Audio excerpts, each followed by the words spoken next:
Olá, seja muito bem-vindo ao nosso bate-papo de hoje. Vamos falar a respeito de mitos heróicos, uma visão comparativa. Dentro deste tema, o que eu procurei desenvolver foi pegar alguns mitos clássicos e buscar elementos recorrentes que existem entre eles, ou seja, fatos que se repetem sempre.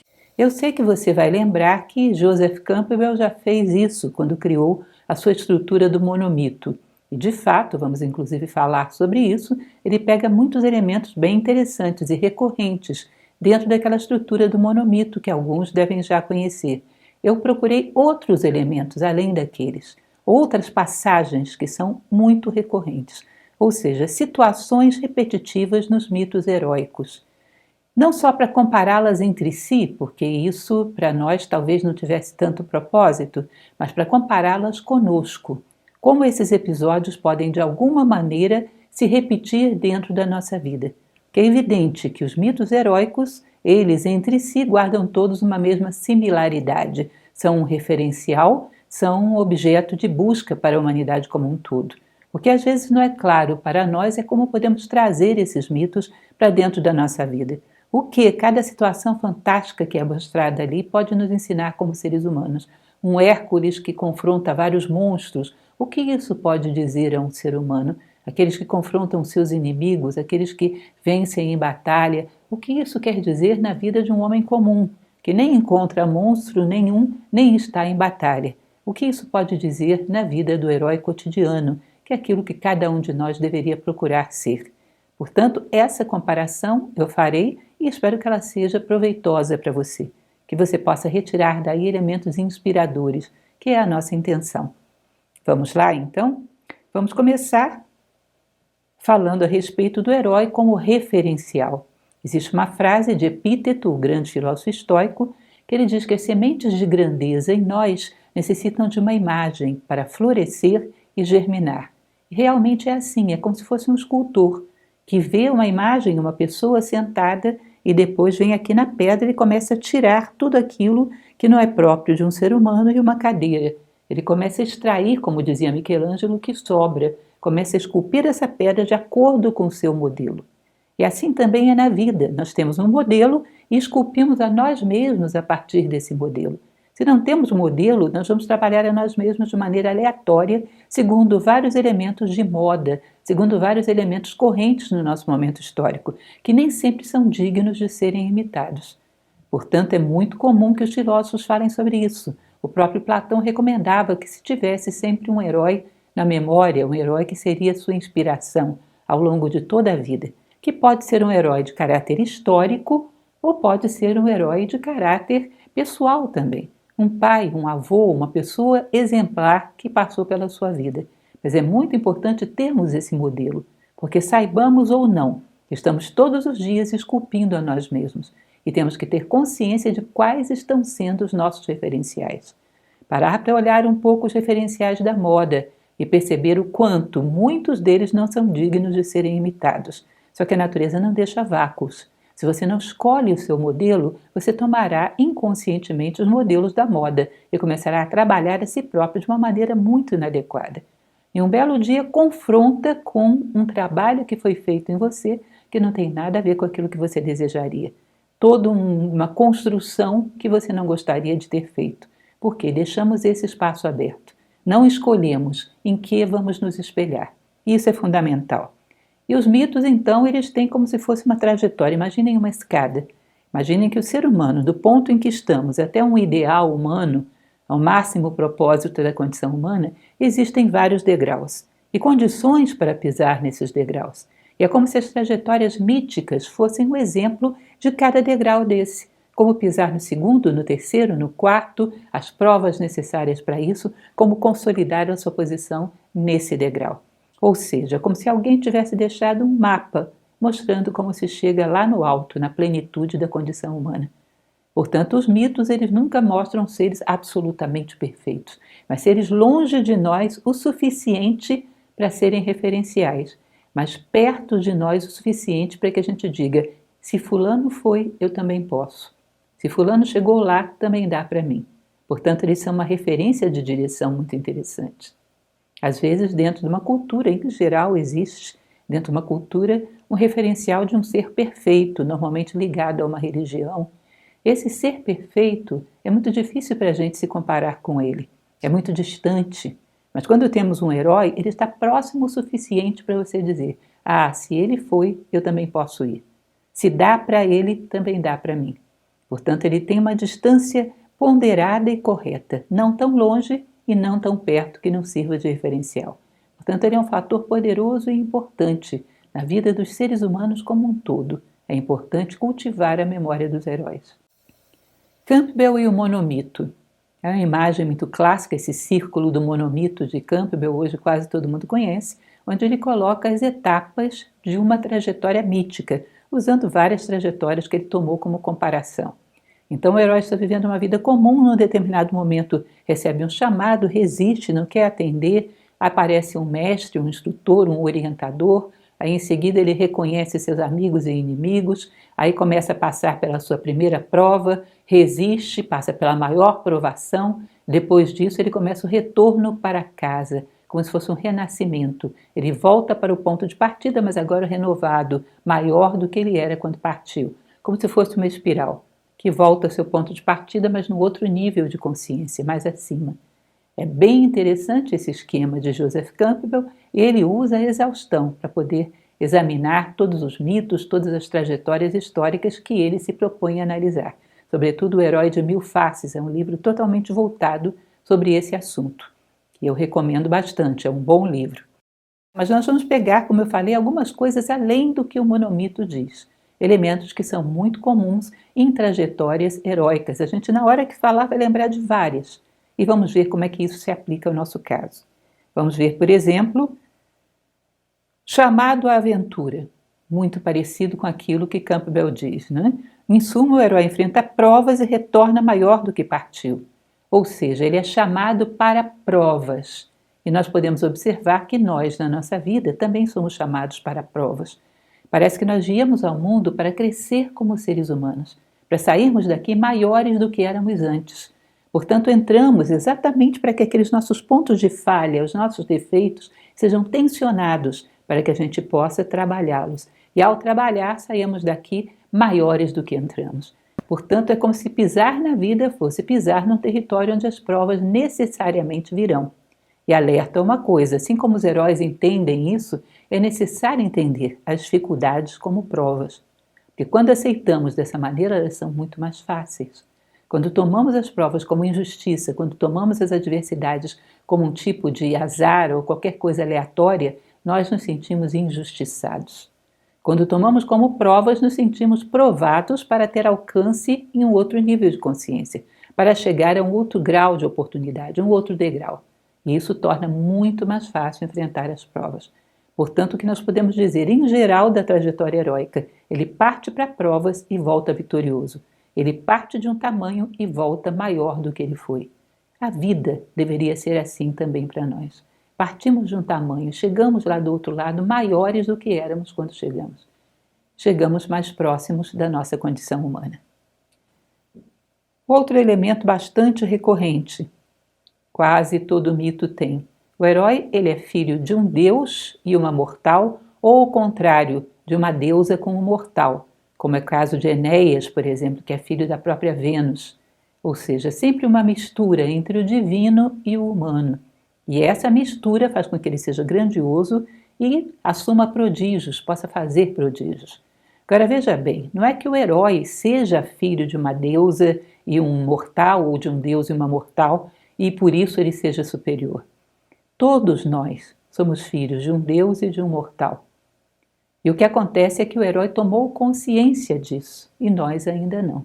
Todos nós somos filhos do céu e da terra, do plano espiritual e do plano material. Nós fomos criados por pai e mãe, o pai espírito, a mãe matéria, que se unem e formam aquilo que constitui uma personalidade humana. Todos os seres são assim. Simplesmente não assumimos muito bem, não reconhecemos o nosso pai. Estamos muito identificados com o plano terrestre, um plano terrestre não iluminado pelo espírito, não conectado com o espírito, que o corrompe, o distancia da sua verdadeira natureza. Quando nós temos algum contato da consciência com o ser, algum nível de percepção da nossa essência, algum nível de percepção de algo que está além da mera aparência, além do mero existir, nós nos tornamos exatamente o que esses heróis são. Nós nos tornamos filhos do divino e do material, do divino e do humano. E isso nos dá uma dimensão fora do comum. Ou seja, não é o herói que tem essa condição. Todos nós temos. O que precisamos é simplesmente conscientizá-la. Isso é muito importante perceber. A condição do herói é uma condição simplesmente de tomada de consciência daquilo que ele sempre foi, daquilo que nós sempre fomos e sempre seremos, filhos de céu e terra. Então é importante ter consciência desse ponto, que constitui um fato muito importante na vida do herói. Que mais? Num determinado momento ele se afasta do ninho, se afasta dos pais, se afasta daquele lugar seguro onde ele estava, que é a partida, segundo Campbell, né? A partida para a sua trajetória mítica. Nós nos afastamos desse ponto de segurança e assumimos as nossas responsabilidades diante do mundo. E é o momento em que ele parte para a sua jornada, para a sua gesta heróica. Sozinho, ele não leva papai, nem mamãe, nem ninguém que vá protegê-lo. Ele parte sozinho para a sua gesta heróica. Assume as responsabilidades pela sua própria vida. Veja bem, esse ponto é formidável e importantíssimo na vida de qualquer ser humano, de qualquer um de nós que pretenda ser um herói cotidiano. O momento em que a gente arregaça as mangas e assume as responsabilidades sobre a nossa vida. O que nos acontece não é problema de ninguém, é problema nosso. Não tem ninguém que vai resolver por nós. Somos nós mesmos. É como se fosse entrada numa maturidade psicológica. Porque nós entramos na maturidade física, na data certa, na hora que a natureza marca. Mas a maturidade psicológica só entramos quando queremos. O relógio do ser humano é diferente do relógio mecânico da natureza. Nós entramos na idade adulta do ponto de vista psicológico quando escolhemos entrar, quando queremos entrar. E aí passamos a assumir as rédeas da nossa vida, a responsabilidade pela nossa vida. Não terceirizamos culpa, que eu costumo chamar a teoria da responsabilidade, aquela frase de Marco Aurélio, imperador estoico, quando ele diz: nada acontece ao homem que não seja próprio do homem. O que Marco Aurélio queria dizer com essa frase, que eu costumo chamar de teoria da responsabilidade? Nós viemos ao mundo para crescer como seres humanos. E é como se a gente viesse com um cartão cifrado com os nossos defeitos. E esses defeitos atraem provas que vêm para trabalhá-los, que vêm para poli-los, para ver se a gente consegue corrigi-los. Nós viemos com os nossos defeitos. E os nossos defeitos atraem para nós os fatores, pessoas e situações que vão nos provar, para que limpemos aquela aresta pontiaguda. Portanto, as pessoas têm problemas porque é o melhor que elas lograram ser, mas elas entram na nossa vida porque a gente chamou. Se não fosse essa pessoa, seria outra, mas eu teria que passar por essa circunstância, porque eu necessito dela. Se não fosse essa situação de vida, seria outra, mas eu precisaria passar por aí, porque eu necessito dessa experiência. Portanto, eu sou responsável pela minha vida, sou responsável por aquilo que me acontece. E aí sim começo a arregaçar as mangas e tratar de resolver os meus problemas, ao invés de transferir culpa para os demais e me acomodar. Mais uma vez, dentro do estoicismo, Epíteto costumava dizer que a extinção da culpa marca o início do progresso moral. É esse momento em que a gente se coloca responsável e adulto diante da vida, preparados para assumir as responsabilidades pela nossa vida, preparados para resolver os nossos problemas sem terceirizá-los, sem procurar culpados, sem nos acomodar. Esse é o momento heróico, é o momento de partida do mito heróico, que muitas vezes na nossa vida demora a acontecer. Muitas vezes adiamos demais esse ponto de partida. Quando é que eu vou assumir as rédeas da minha vida, assumir as minhas responsabilidades e assumir a vida como minha, como tudo aquilo que me acontece sendo direcionado a mim e não um mero acaso, ou uma injustiça, ou o que o valha, mas tudo destinado a mim. Então, esse é um momento da gesta heróica importantíssimo, e também na nossa vida. Ele aceita a autoridade de quem detém o conhecimento, então seja um mestre, seja um instrutor, ele aceita a autoridade de alguém que se mostra para ele sólido, maior, um referencial. Ou seja, é muito comum ao longo da história, você vai ver lá no Bhagavad Gita, que é um clássico atemporal, Arjuna, o grande príncipe Pandava, aceitando Krishna como seu condutor, No mito do rei Arthur, Arthur aceitando Merlin, é muito comum que haja esse mestre ou instrutor que seja aceito como um orientador do caminho. Ou seja, o herói aceita seguir toda a experiência de vida que já foi acumulada, aceita e reconhece a sabedoria e é capaz de se deixar conduzir por ela. É como se você imaginasse que você tem um problema de saúde e ao invés de procurar um médico que estudou e se preparou para isso, você trata de cuidar da sua própria saúde. Isso seria, no mínimo, irresponsável. Ninguém faria. Por quê? Eu necessito de alguém preparado para isso. Se eu tivesse um grande aparelho de TV moderno, tela plana, e ele desse um defeito, eu procuraria um técnico formado para isso, para mexer nele. Eu não mexeria para poder perder o meu aparelho, não tenho condições de fazer isso. Porém, quando se trata de vida, todos nós nos achamos doutores. E achamos, às vezes, em plena adolescência, achamos que já sabemos tudo e não precisamos do palpite de ninguém. Houve muita gente ao longo da história que soube viver e que deixou esse seu aprendizado registrado na história. Às vezes, dentro da nossa própria vida, podemos encontrar uma pessoa que sabe viver mais do que nós, deu 2 ou 3 passinhos além do nosso. Já pode ser um referencial. Aceitar com humildade, aprender daqueles que sabem mais do que nós na arte de viver humanamente bem. Isso também é uma característica fundamental. A vaidade e a arrogância do homem faz com que ele ache que ele é o máximo e que ninguém sabe mais da sua vida do que ele. Enquanto que a arte de viver é algo que guarda muitas semelhanças entre todos os seres humanos, é algo passível de ser conhecido e muitos souberam viver bem. E mesmo nos nossos dias é bem possível que haja alguém que saiba, não plenamente bem, mas um pouquinho melhor que você, como enfrentar a arte de viver com sobriedade e com sabedoria. Então esse é mais um elemento da gesta heróica importantíssimo como referencial. Vários mitos têm isso. O herói aceitando um mestre, um condutor. O que mais podemos tomar como referência repetitiva nos mitos?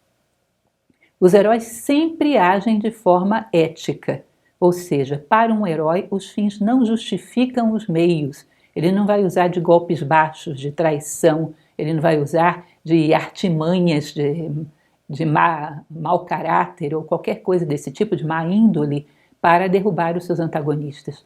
Ele nunca vai utilizar coisas que sejam contraditórias com seu fim. O herói é coerente e íntegro. Ele não acha que os fins justificam os meios. Tudo nele está alinhado. Ele é justo em todas as etapas do processo. Ele, no meio do caminho, não se deixa corromper. É lógico que isso, para nós, é um referencial importantíssimo. Muitas vezes assumimos essa herança maquiavélica de que os fins justificam os meios, quando, na verdade, sabemos que se fins e meios não são coerentes, não atingiremos esses fins com que sonhamos. Não podemos servir a 2 senhores ao mesmo tempo, como diz o ensinamento bíblico. Ou você serve a justiça ou não serve a justiça. Os fins e os meios têm que ser coerentes sempre e não acharmos que para obtermos uma determinada coisa vale tudo. Vale tudo é um preço caro demais e você não obterá essa coisa, obterá um fim tão corrompido quanto os seus meios. Portanto, cuidado, porque essa é uma mentalidade mais comum do que parece. Na nossa sociedade, nos nossos meios sociais, nas artimanhas que se usa para se chegar ao sucesso, é muito comum que se tenha essa mentalidade. Isso é totalmente contraditório com o mito do herói. Fins e meios sempre justos, sempre íntegros, sempre unidos no sentido de serem da mesma natureza. Importante ressaltar isso. Tá? Fins não justificam meios em nenhuma circunstância. O herói é aquele que é capaz de banir o ódio como motivação. Ele não age provocado pelo ódio, ele age por um senso de colaboração, de justiça. Mais cedo ou mais tarde, quando usamos o ódio como meio, ele vai fugir ao nosso controle e vai dominar a nossa vida. O herói jamais aceita agir por ódio, ele age por justiça, às vezes com um mal que não foi nem provocado para ele, foi provocado por terceiros, para terceiros. Mas ele compreende que aquilo é nobre, justo e bom e coloca sua espada a serviço dessa causa justa. Tá? Ele não age por vingança. É uma das coisas que nós mais precisamos aprender. Santo Agostinho costumava dizer que a vingança é sempre imoral e, no fundo, é sempre um ato de ateísmo inconsciente. Ou seja, confiamos que o universo cosmos que tem uma ordem entre causa e efeito, por que eu necessito interferir depois das causas para que o efeito chegue? Isso faz parte da vida, faz parte da natureza. Agora, quando eu acho que o universo é caos, que não tem nenhuma ordem entre causas e consequências, não existe nenhuma compensação, aquilo que no Oriente se chama de karma, nenhuma compensação kármica por aquilo que se fez, eu acho que se eu não entrar e me vingar, aquilo ficará impune. E isso, no fundo, é uma desconfiança em relação à harmonia do universo. É um tipo de ateísmo inconsciente. É muito comum que na nossa cultura determinados filmes da moda são muito normais. O herói, entre aspas, né, o ídolo do filme, vem um determinado antagonista, mata a esposa dele, mata os filhos, mata a família, ele fica louco de ódio e o filme inteiro é para ele se vingar, para ele matar aquele bandido, para ele se vingar e todo mundo torcendo ali pelo ódio dele, todo mundo torcendo para que o ódio dele prevaleça. É um tipo de cultura altamente prejudicial, perniciosa, que faz com que a gente admire alguém que se move pelo ódio, que é uma coisa terrível. Porque quando nos movemos pelo ódio, mais cedo ou mais tarde nos tornaremos escravos dele. E não conseguiremos nos mover por outra coisa. Teremos o vício de nos movimentarmos sempre pela cólera, sempre pelo ódio, que é a pior coisa que pode acontecer com o ser humano, é a animalização completa. Portanto, um verdadeiro herói não aceita justificativas ou motivações mórbidas. A justificativa e a motivação para a sua gesta heróica sempre será uma causa justa, uma causa nobre, uma causa na qual ele se justifica a colocar o seu empenho, algo do que ele não se envergonha, algo humanista. Então, jamais ódio dentro de uma gesta heróica clássica. Cuidado com as histórias, às vezes a gente vê isso até em desenhos animados para os nossos filhos. Cuidado com essas histórias onde o ódio é colocado como meio, o ódio é colocado como motivação. Não é assim que a gesta heróica funciona. Nunca seremos heróis cotidianos motivados dessa maneira. Fraternidade. Isso é importantíssimo. O herói não age por interesses próprios. O herói sempre age para beneficiar um conjunto de pessoas maior do que ele mesmo. É um reino, é o seu reino, Camelot para o rei Arthur, são todos os Pândavas para Arjuna, livrar a humanidade de vários monstros ferozes, no caso de Hércules, sempre há um conjunto de beneficiados muito maiores do que ele mesmo. Ele não age apenas por interesses pessoais. Todas as suas decisões têm um toque de fraternidade, beneficiam um grupo muito maior do que ele mesmo. Ele sempre é, de alguma maneira, o salvador da pátria, o salvador de uma determinada comunidade, de um conjunto de seres humanos a quem ele vem resgatar. Pode parecer difícil aplicar isso à nossa vida, pode parecer distante, mas se você parar para pensar, cada decisão nossa, cada uma delas, e de imediato vem uma solução na nossa mente, uma decisão. Você para e questiona, isso é o melhor apenas para mim? Ou isso é aquilo que beneficia um conjunto maior de pessoas além de mim mesmo? Ou seja, existe mais uma pessoa beneficiada, mais um grupo de pessoas beneficiadas, o máximo de pessoas que eu posso beneficiar com essa decisão? Existe. Então, eu prefiro essa decisão, que ao invés de privilegiar apenas a minha pele, vai beneficiar um grupo maior de seres humanos. Eu prefiro a decisão que é mais fraterna, que atinge com seus efeitos um maior número de homens. Não é difícil a gente parar para imaginar, gente. Faça um pequeno trabalho de imaginação. Imaginem um mundo onde os homens sempre agem assim, tomando decisões que não beneficiam só a sua pele, mas o maior conjunto possível de homens. Deixa eu tirar vantagem em tudo. Não, quando eu tiro vantagem em tudo, muitos tiram prejuízo em tudo. E eu não quero isso. Eu não quero me erguer sobre o fracasso e o prejuízo dos demais. Eu quero que a minha decisão beneficie o máximo possível. Essa simples transformação, eu garanto a vocês, mudaria o mundo em que vivemos da noite para o dia, de uma forma maravilhosa, se nós fôssemos capazes de fazê-lo. Portanto, é algo do nosso dia a dia, algo fundamental, de base, que é também inspirado na jornada do herói, na gesta heróica. Faz parte da jornada do herói cotidiano. Podemos aprender muito dos mitos, e aí está um ensinamento que é precioso. O que mais temos do herói? Sua chegada muitas vezes é prevista por uma profecia, por uma lenda, etc. Ou seja, existe quase que um suspense, todos estão à espera dele, a vida está à espera dele. Isso é muito comum, espera-se que virá um herói salvador. Mesmo nos contos de fada, o rei está ali esperando que venha um príncipe para salvar a sua filha, que foi aprisionada por uma bruxa, por um dragão. Todos esperam a chegada do herói. Existe uma profecia, existe uma lenda que prevê que ele virá. E existe essa expectativa no ar. A mesma coisa acontece em relação ao ser humano, à nossa condição humana. É como se você imaginasse, como costumo falar, que a natureza precisa de um vegetal. As plantas dizem presente e fazem o que corresponde a elas. Fazem fotossíntese, fazem a sua troca gasosa com o meio, são base da cadeia alimentar, fazem aquilo que lhes diz respeito.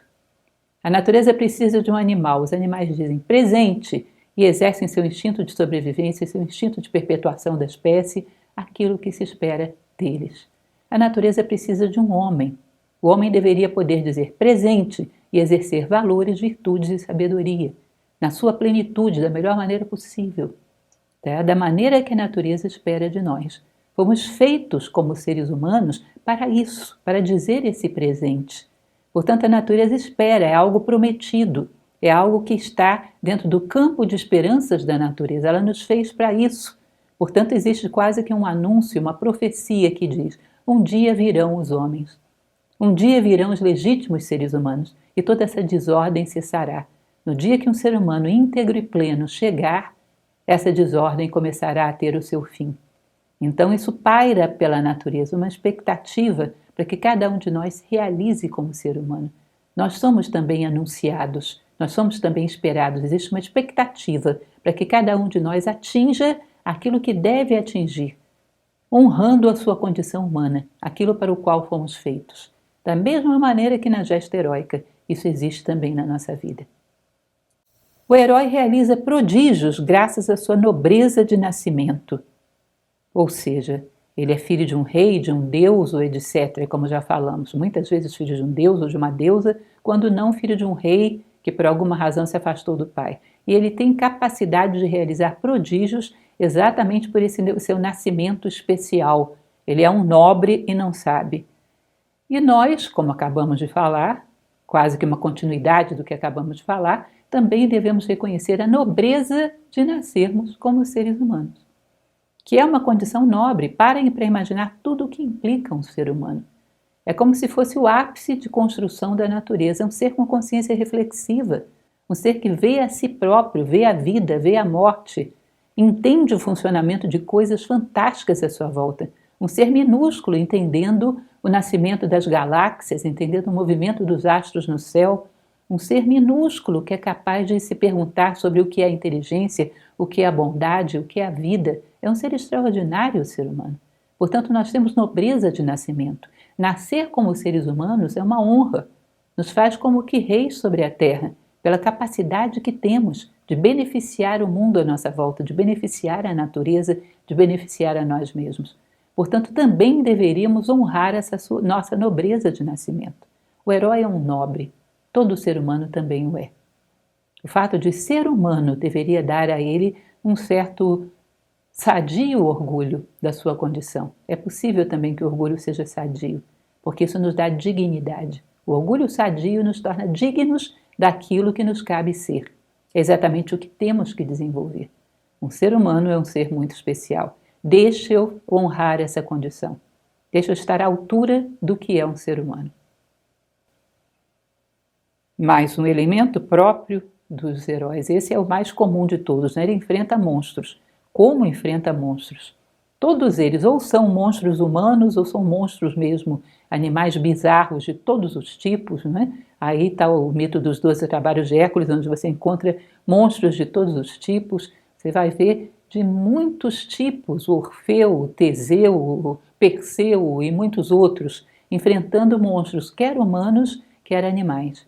Tá? Todos eles confrontando essa monstruosidade. O que é essa monstruosidade? Quais são os monstros que um herói cotidiano teria que enfrentar?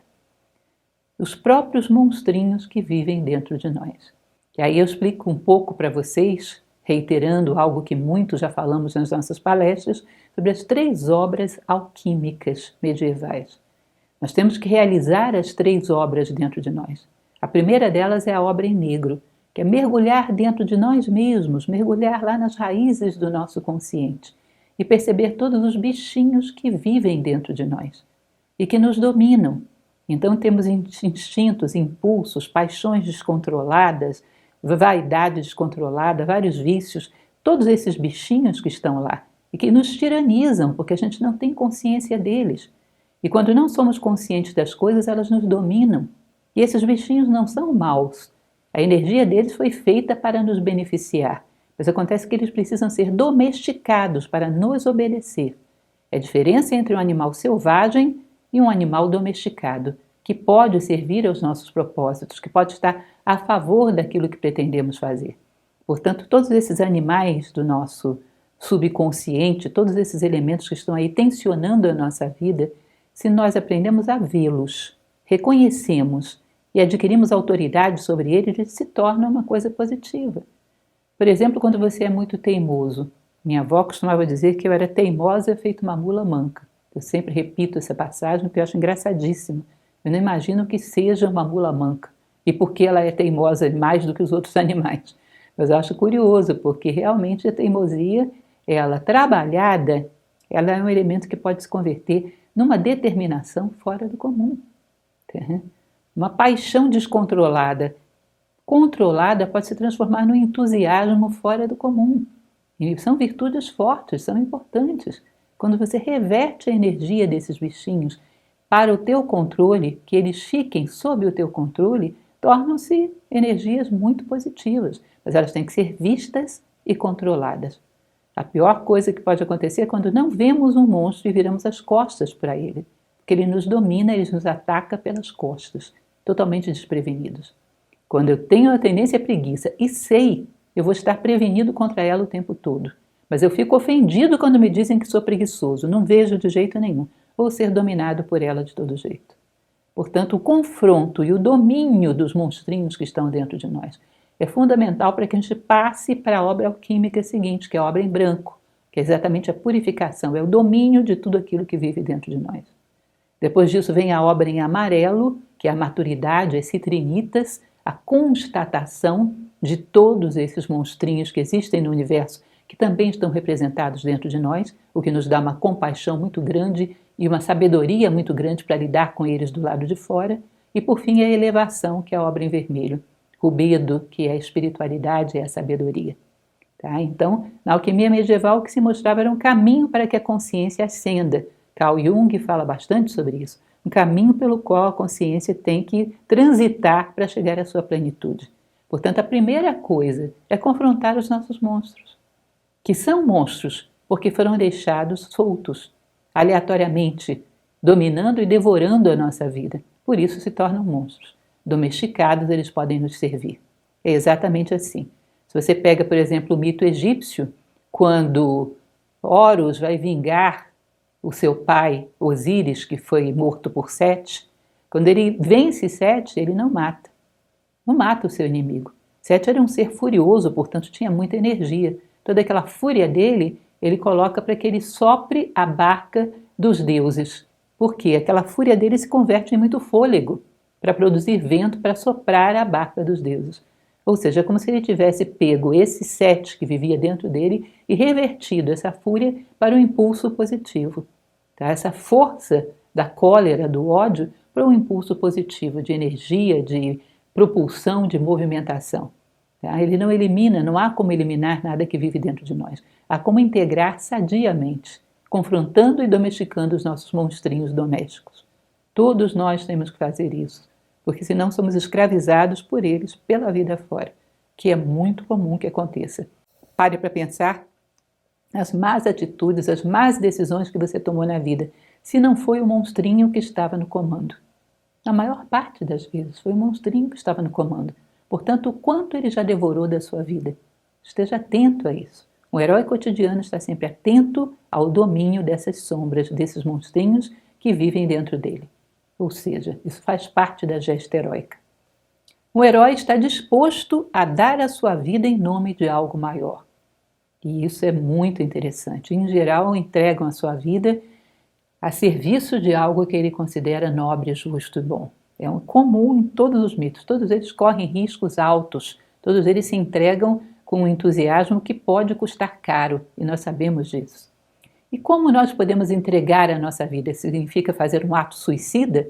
Não, não significa isso. Significa todos os dias entregar a nossa vida no dia de hoje a algo que vemos como nobre, justo e bom, sempre procurando aperfeiçoar o nosso senso do que é nobre, do que é justo e do que é bom, para que chegue cada vez mais próximo de um valor universal.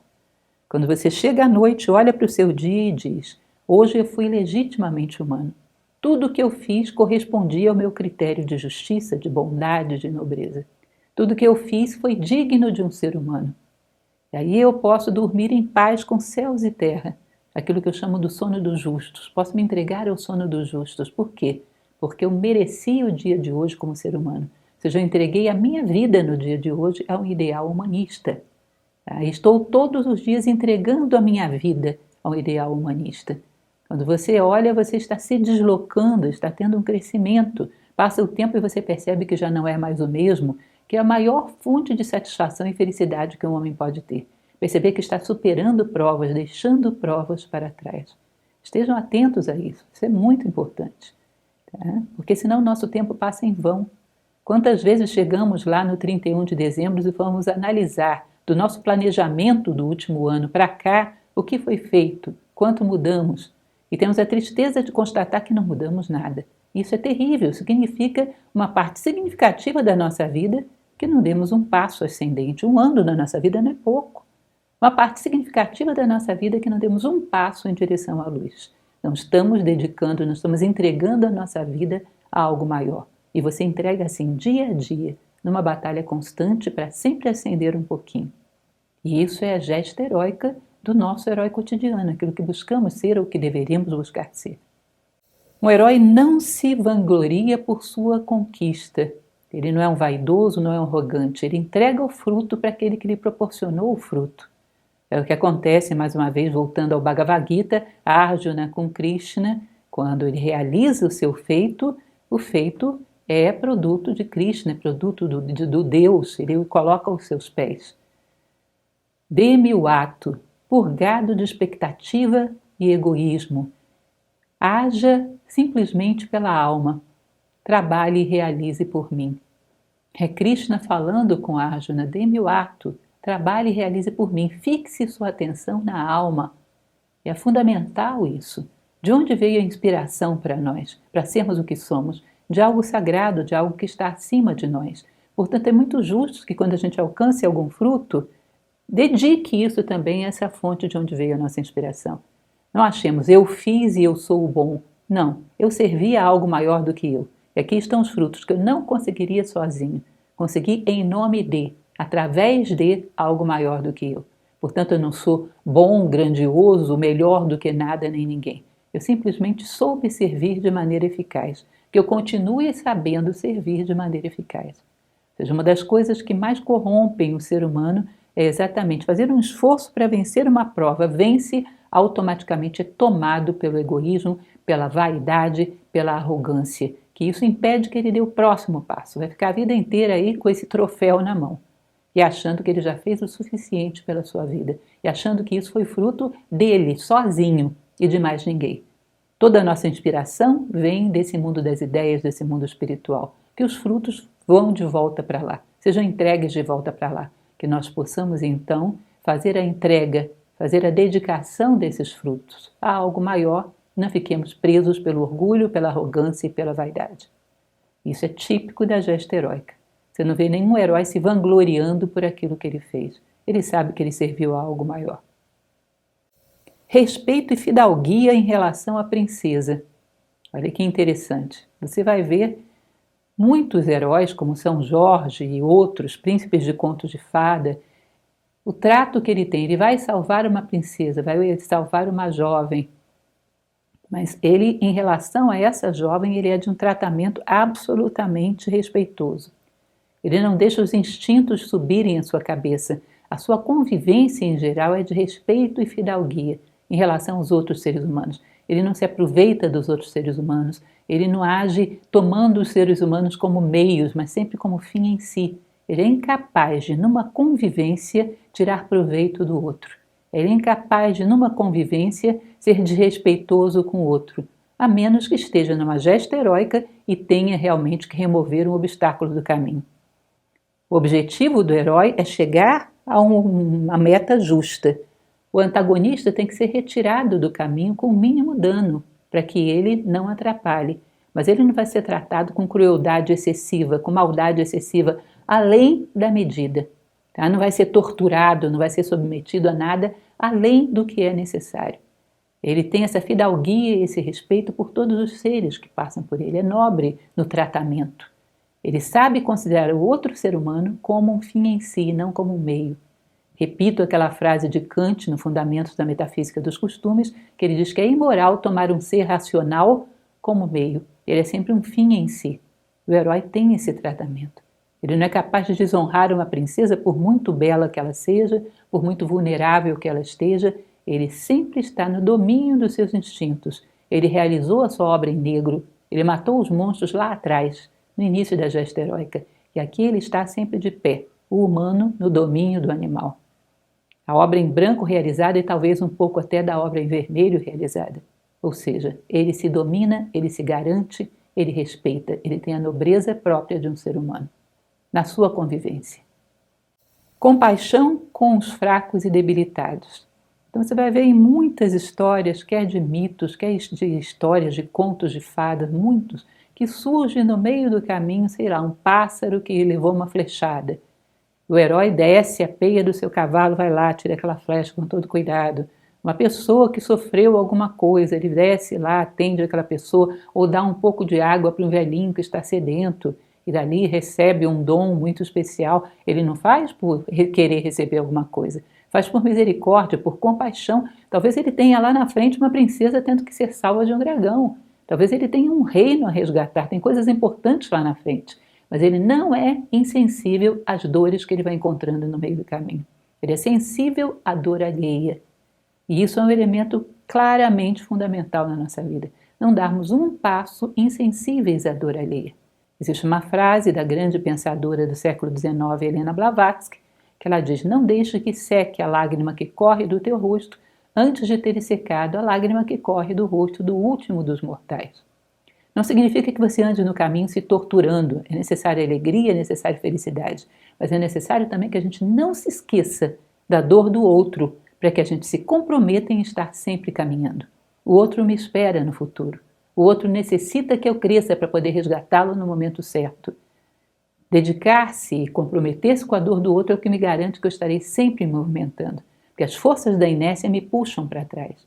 A única coisa que tem força suficiente para compensar essas forças da inércia e me puxar, me alavancar para frente é o amor. Alguém vai sofrer se eu ficar aqui. Alguém vai ter uma dor terrível e não poderia ajudar se eu me entregar à inércia. Se eu fizer uma concessão à minha preguiça nesse momento, não estarei no encontro marcado com alguém no futuro. Não socorrerei essa pessoa no momento de agonia, no momento de sofrimento. A dor humana é um preço caro demais para a gente pagar. E normalmente a gente não suporta pagar e continua caminhando. Ou seja, estar comprometido com a dor humana e sempre, de uma certa maneira, usar isso como um impulso para estarmos caminhando. No máximo das minhas possibilidades, dentro daquilo que posso e que poderei, porque eu estou crescendo.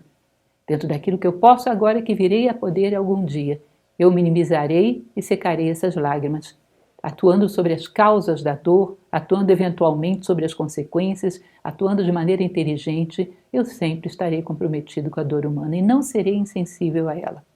Procurarei fazer o máximo que está dentro das minhas possibilidades para saná-la de alguma maneira.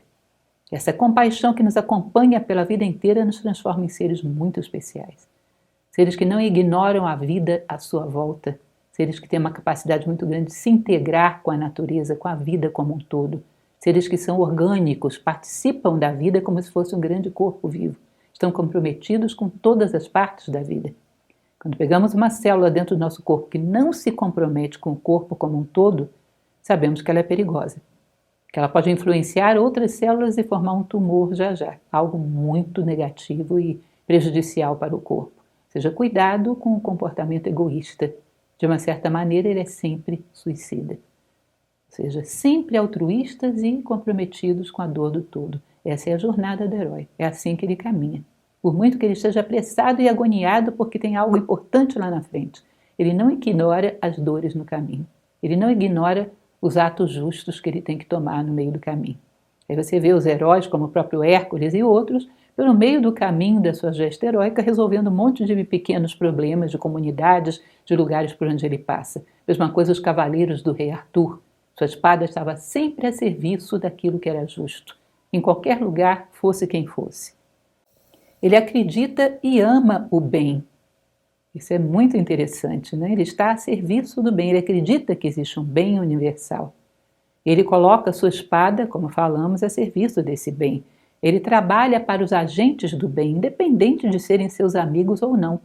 Então tem um reino distante que está sendo atacado por um grupo de pessoas que querem destruí-lo, querem roubá-lo, querem massacrá-lo. O que eu tenho a ver com esse reino distante? Ele não é meu amigo, não é meu conhecido, eu não sei nada dele. Mas ainda assim eu coloco a minha espada a seu serviço. Por quê? Porque eu sou sempre um agente do bem. Não é porque eu gosto de fulano, ele é meu amigo, deixa eu defender. Não, eu sou um agente do bem. E sempre, dentro do alcance da minha espada, ela estará a serviço do bem. Não é por particularidades ou por afinidades pessoais. É porque eu sou um servidor do bem. Seja lá qual for a circunstância que se apresente. Eu percebo que uma injustiça está sendo cometida e está ao meu alcance fazer alguma coisa, eu estou a serviço do bem, onde ele se manifeste, onde ele se apresente. Ou seja, eu sinto que quem me lidera na vida é a ideia do bem, que, segundo Platão, é a fonte de todas as outras virtudes. A ideia do bem é um símile da própria figura de Deus. É o máximo bem que a gente possa atingir na nossa vida, é o máximo bem que o universo possa atingir no seu curso. Esse é o meu motor, é para lá que eu caminho. E isso é uma característica belíssima no herói, e isso dá a ele a honra, que faz com que a gente o admire. Então uma criança se coloca diante de um herói, nossa, como ele é bom, e o admira. Depois na adolescência queremos ser heróis. Esse é o magnetismo do herói, por isso ele é tão atraente. A gente sabe que ali está um agente do bem. Ele é altamente confiável, ele é altamente justo, ele é alguém que a gente se dispõe a acompanhar. É alguém que poderia nos liderar e nós confiaremos. Por quê? Porque ele é um servidor do bem. E isso é facilmente reconhecível. Enfim, o que nós podemos constatar de toda essa nossa conversa? Nós também somos heróis cotidianos. Podemos ser. Todas as ferramentas, todas as situações que se apresentam para um herói são nada mais do que uma mitificação daquilo que se apresenta ao homem, para que ele também se torne um herói cotidiano. Há dragões, há monstros, há dificuldades de todos os tipos, há alienações, há os nossos bichinhos domésticos que não nos deixam despertar e sermos nobres, há às vezes a distração, a inércia, há o egoísmo, há todas essas coisas para confrontar todos os dias. E temos que estar atentos todos os dias, porque a batalha se apresenta a qualquer momento. Estamos lutando palmo a palmo para vencer e colocar mais adiante a nossa trincheira. Hoje eu não vou dormir sem empurrar a minha trincheira um pouco mais adiante. Eu sou um pouco mais capaz de lutar pela minha integridade do que eu era ontem. Eu sou um pouco mais capaz de ser digno da condição humana do que eu era ontem. Empurrei, ainda que seja só um pouquinho, minha trincheira adiante. E vou ganhando palmo a palmo o território da minha vida. Isso é típico do herói cotidiano, que é tão digno quanto um herói mítico. Você olha para um homem que é digno, que foi um herói cotidiano ou que é um herói cotidiano, e ele tem um carisma fora do comum. Ele inspira respeito, ele é um referencial, ele é um exemplo, e a humanidade necessita demais de exemplos para esculpir a si própria. Necessita demais de heróis cotidianos. Todos os heroísmos da história foram motivados por esses grandes heróis que foram referenciais, quer heróis míticos, históricos, ou heróis pessoais. Mas os grandes feitos do homem tiveram um referencial. Do homem concreto, na vida concreta, todos os heróis cotidianos que existiram tiveram um referencial. E é muito importante que a gente perceba essa necessidade. Necessidade de adaptar essa gesta heróica para a nossa vida, para que possamos ser aquilo que um herói cotidiano é. Uma vida altamente motivada, lúcida, coerente e ascensional. Motivada, lúcida, coerente e ascensional do ponto de vista da consciência. E que assim seja a nossa jornada, que a gente possa entender que os mitos se vivem. Eles não são meras coincidências ou meras inspirações para ninar crianças. Muito pelo contrário, Alguns são fortes demais para ninar crianças, eles são para despertar os adultos.